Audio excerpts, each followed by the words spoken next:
Votre invité à présent dans la grande interview en direct sur Boursorama, c'est Nicolas Hazard. Bonjour. Bonjour.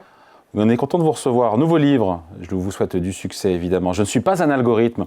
Trouver du sens à l'ère de l'intelligence artificielle, édité par Flammarion. Le titre évidemment, il est accrocheur.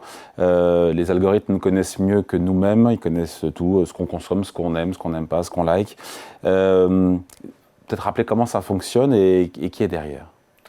Les algorithmes, aujourd'hui on est dans une économie de l'attention, c'est-à-dire que les grandes entreprises, notamment les GAFAM, leur modèle économique c'est de capter notre attention. On reste le plus longtemps possible. Exactement, rester le plus longtemps possible. Et souvent c'est gratuit d'ailleurs, donc on se dit c'est génial, c'est gratuit, mais quand c'est gratuit ça veut dire que c'est nous qui sommes le produit finalement. Et donc nos données, c'est celles qui intéressent les grandes entreprises qui après on appelle les données, ce sont toutes les traces qu'on laisse. Notre âge, qu'on aime, qu'on écoute, ce qu'on achète, etc. Tout ce qu'on est dans la société de consommation, bien évidemment, parce que moi, je pense, et c'est aussi l'objet de ce livre, qu'on est plus que ce que les algorithmes veulent nous faire croire. Donc, on pense être libre, parce qu'on a le droit de regarder, de ne pas regarder, mais dans les faits, en fait, nos choix sont tellement prédictibles. On pense être libre parce qu'on a l'impression qu'on peut tout acheter, faire ce qu'on veut, qu'on passe d'appli en appli, etc.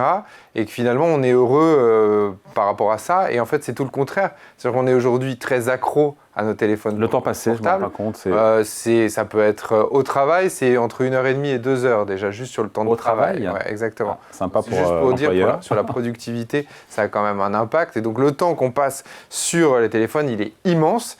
Et on a l'impression qu'on est libre de nos choix, mais en fait c'est tout le contraire, parce que généralement les publicités qui nous viennent, c'est pas forcément ce dont c'est ce que l'algorithme pense qu'on aime, mais c'est pas forcément ce qu'on est nous profondément, et c'est pas surtout ce qui nous rend heureux. Ouais. On est de plus en plus dans une forme de servitude à l'égard de notre téléphone, c'est vrai, et surtout d'autant plus nous les vieux, mais même surtout la jeune génération. Tout le monde est accro au portable aujourd'hui.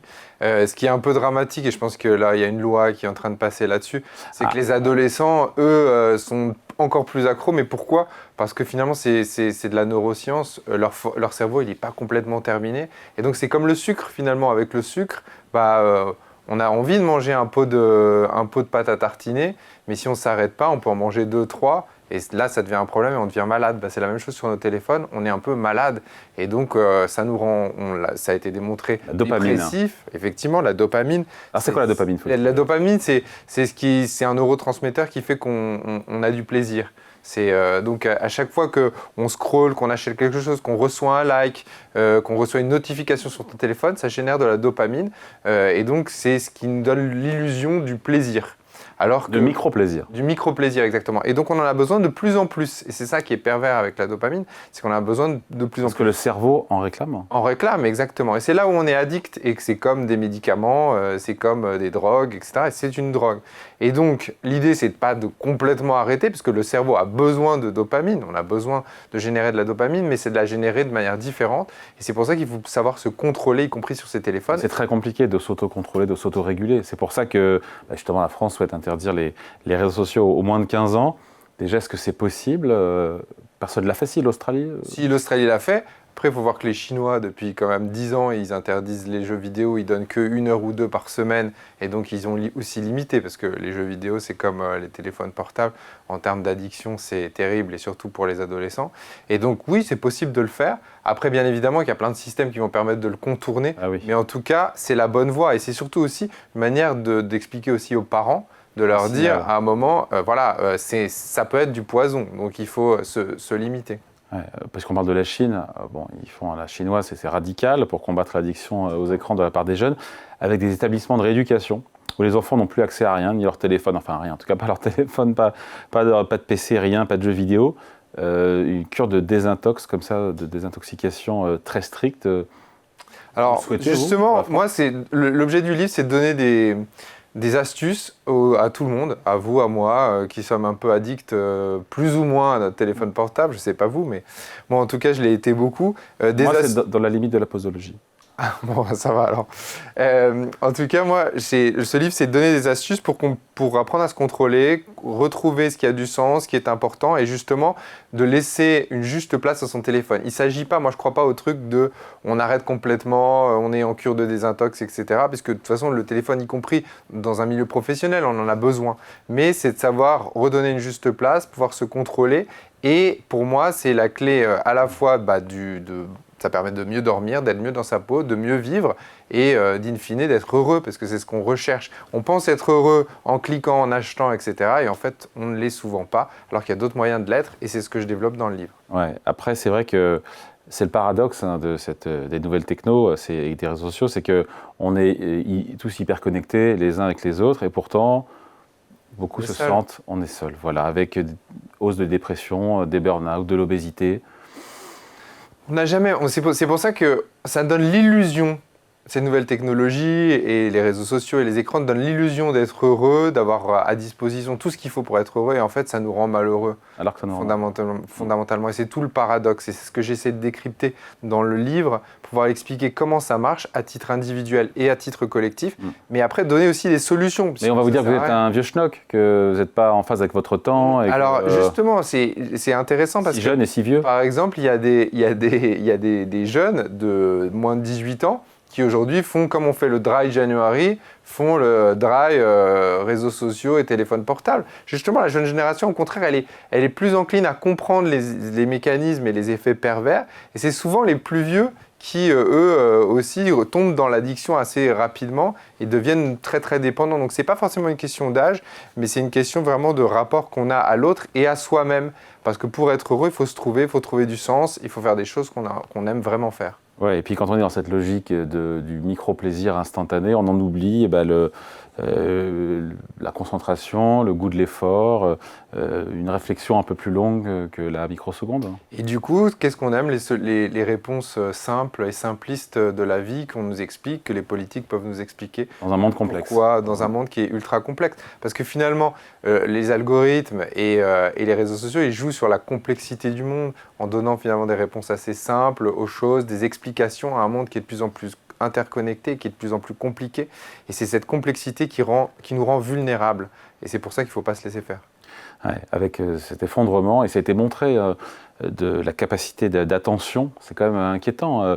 Je crois que c'est des profs de Columbia ou je ne sais plus, aux États-Unis qui disaient que on lit beaucoup aux États-Unis dans les premiers cycles, il faut lire plein de bouquins avec une incapacité à lire plus de quelques dizaines de pages, quoi.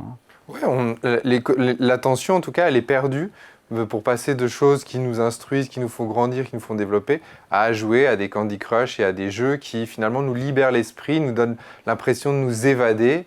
Mais en fait, on ne s'évade pas. En fait, on perd de l'attention, on perd de la capacité cognitive et finalement, on devient moins intelligent. Ouais. Et comment on se protège alors des algorithmes ?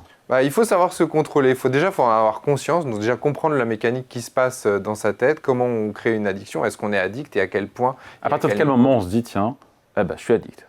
À partir du... Nicolas, je suis addict.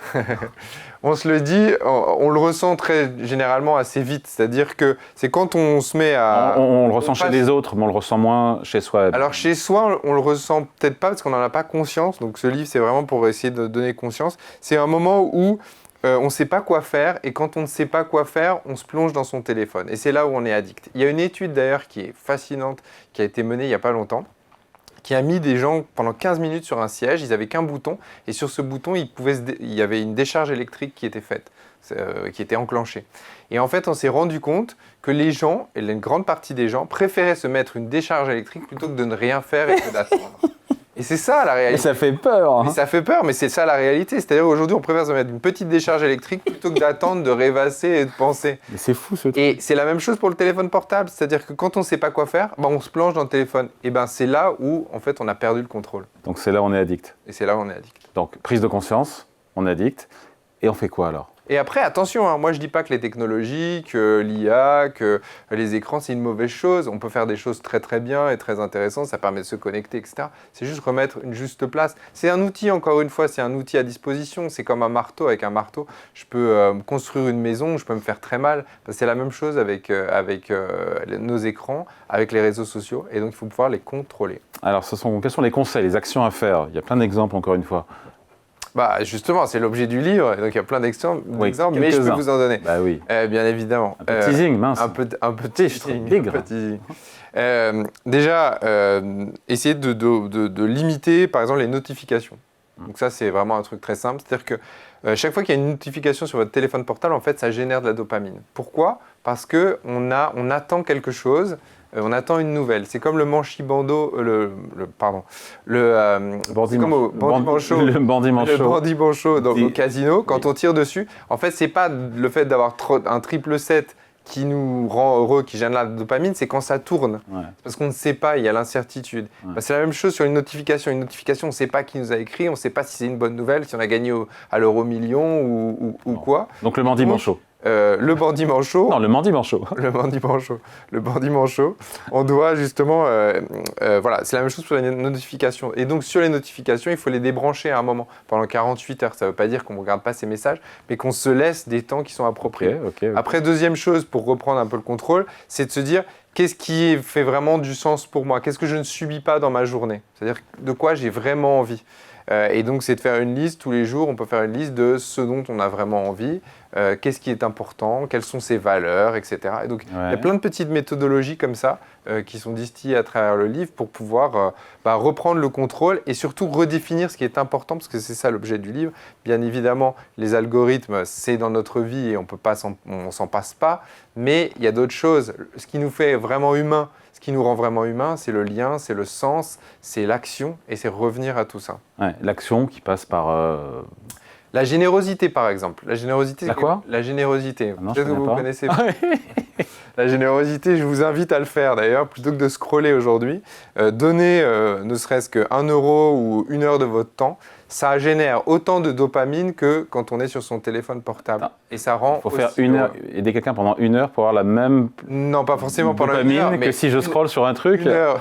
Non. Mais donner de son temps, contribuer, être généreux, etc., ça rend aussi heureux. Et ça, c'est des études scientifiques de UCLA, à l'Université de Zurich, qui montrent. Ça rend aussi heureux que d'acheter, de consommer dans l'ultra-consommation. Et donc, apprendre à être généreux, apprendre à donner de son temps, c'est quelque chose qui nous rend plus heureux. On voit par exemple que les personnes âgées qui font du bénévolat vivent plus longtemps, ont une espérance de vie qui est plus longue que celles qui n'en font pas. Et donc, c'est peut-être quelque chose de plus intéressant à faire que de rester sur son téléphone portable.